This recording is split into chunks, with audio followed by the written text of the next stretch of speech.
Hi అండి. మా ఇంటి మినీ వ్లాగ్ డే 3. ఈరోజు కూడా రాత్రంతా బాబుకు ఫీవర్ వచ్చిందండి.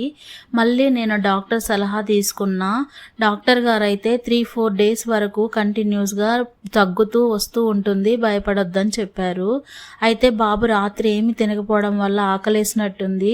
టిఫిన్ తింటావా అని అడిగితే వద్దు, రైసే తింటా అని చెప్పిండు. కాబట్టి నేను ఉత్తిపప్పు అన్నం ప్రిపేర్ చేసేసి పెట్టేశాను. గత 2 రోజులుగా నేను చేసిన మిస్టేక్, కారం వేసిన కూరలు అస్సలు పెట్టకూడదంటండి. ఒక సిస్టర్ సలహా ఇచ్చారు ఉత్తిపప్పు మాత్రమే పెట్టమని. ఈరోజు అలాగే పెట్టేశాను, కానీ తినలేదు, వదిలేసిండు.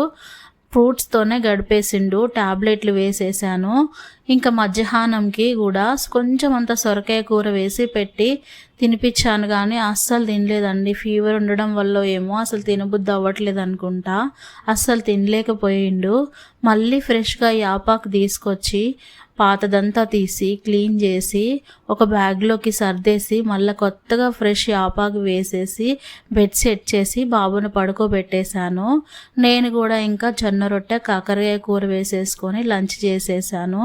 ఇంకా ఈవినింగ్ బాబుకి ఒక సబ్స్క్రైబరు నాకు సలహా ఇచ్చారండి, మజ్జిగ తాపించమని. వాటర్ తాగాల్సిన టైంలో ప్రతిసారి నేను మజ్జిగ కొబ్బరి నీళ్ళు ఇచ్చాను. కొంచెం కంట్రోల్ అయ్యింది. రాత్రికి బాబుకి ఇడ్లీ కందిపొడి వేసి పెట్టాను, కొంచెం తిన్నాడు.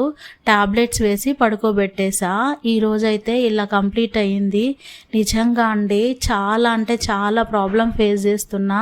మనకు వచ్చినా పర్లేదు, కానీ పిల్లలకు వస్తే మాత్రం అస్సలు బేర్ చేయలేము. చాలా అలర్ట్గా ఉండండి.